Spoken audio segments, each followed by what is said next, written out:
बिस्मिल्लाहिर्रहमानिर्रहीम। अस्सलाम वालेकुम स्टूडेंट्स, मैं आपका टीचर काशिफ रज़ा। आज के इस लेक्चर में हम फंक्शनल ग्रुप को डिस्कस करेंगे और साथ में हाइब्रिडाइजेशन और sp3 हाइब्रिडाइजेशन जो है उसको डिस्कस करेंगे। तो सबसे पहले हम बात करते हैं जी फंक्शनल ग्रुप की।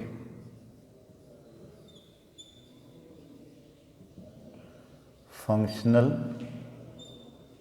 Group,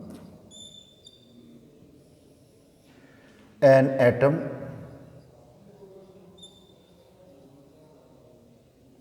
are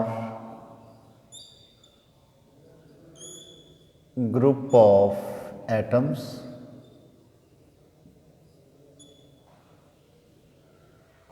which is responsible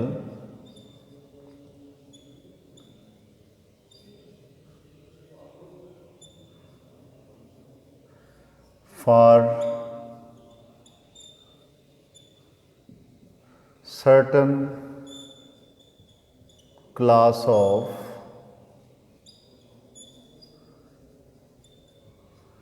organic compounds, कि कोई एटम या एटम्स का ऐसा ग्रुप जो certain class of organic compounds का रिस्पॉन्सिबल हो, वो कहलाता है फंक्शनल ग्रुप। मसलन आपके पास अल्काइल ग्रुप है CH3 और इथाइल ग्रुप है CH3 और CH2। ये आपके पास हो गया जी इथाइल ग्रुप और ये आपके पास हो गया मिथाइल ग्रुप। अगर इनके साथ OH लगा दिया जाए तो ये ऑर्गेनिक कंपाउंड्स की एक क्लास बन जाती है अल्कोहल्स। तो अब OH लगने से ये क्लास बन गई है अल्कोहल्स। अच्छा, अगर इसी के साथ जो है ये आपके पास मिथाइल ग्रुप है और ये आपके पास जो है वो इथाइल ग्रुप है, अगर इसके साथ जो है वो कार्बोक्सिलिक ग्रुप लगा दिया जाए तो ये बन जाता है कार्बोक्सिलिक एसिड्स, बन जाएगा जी कार्बोक्सिलिक एसिड्स। अगर इन अल्काइल ग्रुप्स के साथ जो है वो लगा दिया जाए एल्डिहाइड ग्रुप तो ये कार्बोनाइल कंपाउंड्स जो हैं वो बन जाएंगे।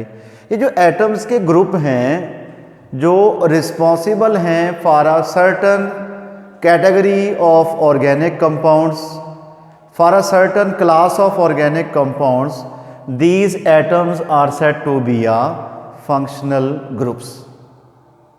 इनको हम क्या कहते हैं? इनको हम फंक्शनल ग्रुप्स जो हैं वो कहते हैं। ठीक है, मसलन देखें आपके पास ये OH है, ये अल्कोहल्स के लिए ग्रुप है, फंक्शनल ग्रुप है हाइड्रोक्सल ग्रुप, और उसके बाद ये आपके पास आ गया जी एल्डिहाइड ग्रुप, एल्डिहाइड हो गया, और ये आपके पास हो गया जी कार्बोनाइल, और NH2 जो है ये आपके पास हो गया अमाइनो, और NH जो है ये आपके पास हो गया अमाइनो, और उसके बाद SH जो है ये हो गया जी मैक्रेप्टो, ये मैक्रेप्टो हो गया, और उसके बाद ही C+N ये सियानो ग्रुप जो है वो हो गया। These are all functional groups. तो फंक्शनल ग्रुप क्या हो गए कि an atom or group of atoms which are responsible for a certain category, for a certain class of organic compounds are said to be a functional groups। इनको कहते हैं क्या? functional groups कहते हैं। तो नेक्स्ट हमारा है हाइब्रिडाइजेशन, कि हाइब्रिडाइजेशन जो है ये क्या होती है। मसलन देखें जी, हमारे पास एक कार्बन का एटम है, उसके अंदर डिफरेंट एनर्जी लेवल्स हैं। ये आपके पास हो गया 1s और ये आपके पास हो गया जी 2s 2px 2py and 2pz हो गया। अब ये वाले जो ऑर्बिटल्स हैं वैलेंस शेल में मौजूद, इनका एनर्जी लेवल सेम है, इनका एनर्जी लेवल जो है वो सेम है, इनकी अपनी एनर्जी जो है वो डिफरेंट है, एनर्जी शेप और साइज जो है वो क्या है डिफरेंट है, लेकिन इनका एनर्जी लेवल जो है वो क्या है सेम है। तो ये ऑर्बिटल्स क्या करते हैं, ये आपस में इंटरमिक्स हो जाते हैं। तो इन ऑर्बिटल्स का आपस में इंटरमिक्स होने का जो प्रोसेस है, that process is said to be a hybridization. तो हाइब्रिडाइजेशन की डेफिनेशन क्या बनेगी, hybridization the process of intermixing of two or more orbitals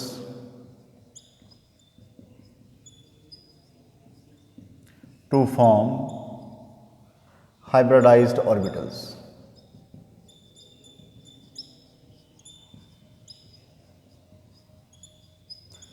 कि दो या दो से ज़्यादा ऑर्बिटल्स का आपस में इंटरमिक्स होके हाइब्रिडाइज्ड ऑर्बिटल्स बनाने का जो प्रोसेस है वो कहलाता है hybridisation.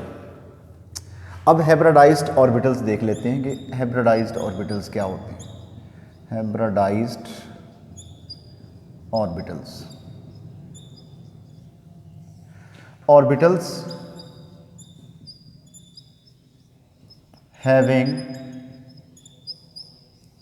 same energy, shape and size। कि ऐसे ऑर्बिटल्स जिनकी एनर्जी शेप और साइज जो है वो क्या हो सेम होता है, वो कहलाते हैं हाइब्रिडाइज्ड ऑर्बिटल्स। तो उन ऑर्बिटल्स का आपस में जो इंटरमिक्स होने का प्रोसेस है, that process said to be a hybridization जो है इसको हम कहेंगे। ठीक है, इसकी डिफरेंट टाइप्स हैं, उनमें से एक टाइप जो है वो अभी हम डिस्कस करेंगे, वो है sp3 हाइब्रिडाइजेशन। sp3 हाइब्रिडाइजेशन, तो sp3 हाइब्रिडाइजेशन होगा द प्रोसेस of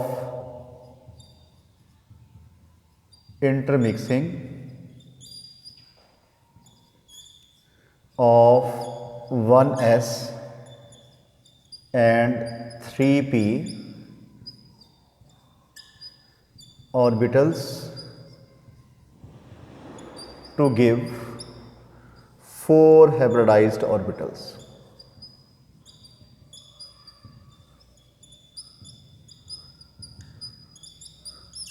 ठीक है जी, कि ऐसा प्रोसेस जिसमें एक s और 3p जो है वो ऑर्बिटल्स आपस में इंटरमिक्स होके 4 हाइब्रिडाइज्ड ऑर्बिटल्स बनाते हैं, ये प्रोसेस कहलाता है sp3 हाइब्रिडाइजेशन का।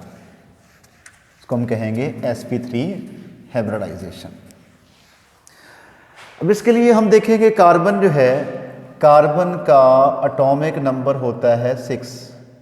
इसकी अगर हम इलेक्ट्रॉनिक कन्फिगरेशन करें तो 1s2 और उसके बाद ये 2s1 और उसके बाद 2px1 2py1 और 2pz1। ये मैंने इसकी एक्साइटेड स्टेट जो है वो लिख दी है, ये कार्बन की एक्साइटेड स्टेट है। और हाइब्रिडाइजेशन स्टेट में क्या होगा कि ये एक s और 3p ऑर्बिटल्स जो हैं ये आपस में इंटरमिक्स हो जाएंगे और 4 जो हैं वो हाइब्रिडाइज्ड ऑर्बिटल्स बन जाएंगे। यानी कि एक s और 3p की इंटरमिक्सिंग से आपके पास जो है वो बन जाएंगे क्या, 4 sp3 हाइब्रिडाइज्ड ऑर्बिटल्स जो हैं वो बन जाएंगे। ठीक है, ये आपके पास क्या हो गया, sp3 हाइब्रिड ऑर्बिटल और ये भी sp3 हाइब्रिड ऑर्बिटल, sp3 और sp3, सबके पास जो है वो एक एक इलेक्ट्रॉन मौजूद है। अच्छा, सबकी जो हाइब्रिडाइज ऑर्बिटल्स हैं सबकी शेप, साइज और एनर्जी जो है वो सेम होगी, क्योंकि सारे हाइब्रिडाइज्ड ऑर्बिटल्स की एनर्जी, शेप और साइज क्या होगा, वो सेम होगा। हर sp3 हाइब्रिड ऑर्बिटल में जो s करैक्टर है वो 25% होता है और p करैक्टर जो है वो 75% होता है, यानी कि हर sp3 हाइब्रिड ऑर्बिटल के अंदर s करैक्टर जो है वो 25% होता है। अच्छा, कार्बन में अगर sp3 हाइब्रिडाइजेशन हो तो हमेशा सिंगल बॉन्ड बनेगा और इन हाइब्रिडाइज्ड ऑर्बिटल्स का जो स्ट्रक्चर है वो बनेगा टेट्राहाइड्रल, और बॉन्ड एंगल जो है वो इन ऑर्बिटल्स के दरमियान 109.5 डिग्री का जो है वो होगा। ठीक है, तो यहाँ पे इन ऑर्बिटल्स को अरेंज करेंगे टेट्राहेड्रल पैटर्न में, तो आपके पास बनेगा जी, ये आपके पास हो गया जी sp3 हाइब्रिड ऑर्बिटल, ये भी sp3 और sp3, आपके पास ये बन गई है क्या, टेट्राहाइड्रॉन। ठीक है, यानी कि ये जो हाइब्रिड ऑर्बिटल्स हैं इन्होंने टेट्राहेड्रॉन जो है वो बना दिया, रेगुलर टेट्राहेड्रॉन जो है वो बना दिए। अब एक टेट्राहेड्रॉन का जो sp3 हाइब्रिड ऑर्बिटल है वो दूसरी टेट्राहेड्रॉन के sp3 हाइब्रिड ऑर्बिटल के साथ ओवरलैपिंग करेगा और बना देगा क्या, सिग्मा बॉन्ड। ये भी sp3 हो गया, sp3 और sp3। ठीक है, यानी कि एक टेट्राहेड्रॉन का, कार्बन की एक टेट्राहेड्रॉन का जो sp3 हाइब्रिड ऑर्बिटल है वो दूसरी कार्बन के sp3 हाइब्रिड ऑर्बिटल के साथ ओवरलैपिंग करेगा और सिग्मा बॉन्ड बना देगा। अगर हम देखें हाइड्रोजन की इलेक्ट्रॉनिक कॉन्फ़िगरेशन को तो वो बनती है 1s1, यानी कि हाइड्रोजन के s ऑर्बिटल में जो है वो एक ही इलेक्ट्रॉन जो है वो होगा। ठीक है, अब क्या होगा कि एक हाइड्रोजन का जो sp हाइब्रिड ऑर्बिटल है वो यहाँ पे ओवरलैपिंग करेगा sp3s ओवरलैपिंग, और यहाँ पे sp3s ओवरलैपिंग, ये भी क्या होगी sp3s और ये भी होगी sp3s ओवरलैपिंग।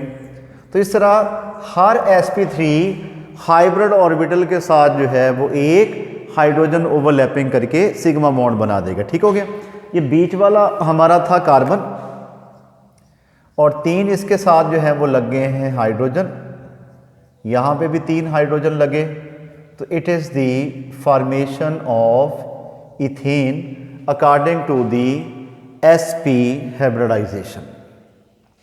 अगर हम इस टेट्राहेड्रॉन को यहाँ पे लिखें,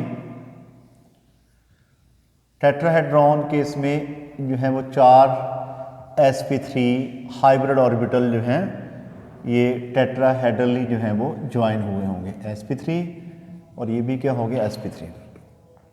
हाइड्रोजन का एक एटम जो है इस sp3 हाइब्रिड ऑर्बिटल के साथ ओवरलैपिंग करेगा, एक जो है वो इसके साथ ओवरलैपिंग करेगा। तो इस तरह 4 कॉर्नर्स के ऊपर कार्बन जो है क्या कर ली है जी, हाइब्रिडाइजेशन जो है वो कर ली है। ठीक है जी, तो यहाँ पे कार्बन के साथ जो है वो 4 हाइड्रोजन ने बॉन्ड जो है वो बना लिया है, बॉन्ड एंगल होगा 109.5 डिग्री का। It is the formation of methane according to the sp3 hybridization. ठीक है, हाइब्रिडाइजेशन जो है वो क्या हो गया, the process of intermixing of 2 or more orbitals having a different energy, shape and size to form the orbitals of the same energy, shape and size। आज के हमारे लेक्चर में इतना ही था। नेक्स्ट वीडियो में अगले टॉपिक के साथ दोबारा हाजिर होंगे। उस वक्त तक के लिए अल्लाह हाफिज़।